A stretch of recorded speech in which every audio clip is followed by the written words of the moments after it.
कालितारा षोडशी भुवनेश्वरी समन्विते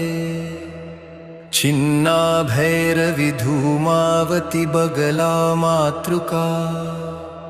मातंगी कमलायुक्ते देवी त्वां प्रणमाम्यहम् नमोस्तुते महाकाली कालकालप्रभेनि नमोस्तुते श्मशानस्था भयनाशिनि योगिनि नमोस्तुते खड्गहस्ता मुण्डमाला विभूषिते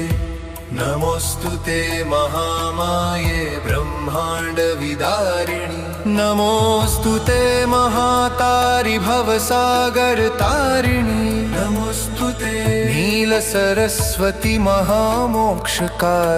नमोस्तुते शब्दबीज स्वरूपिणि वरानने।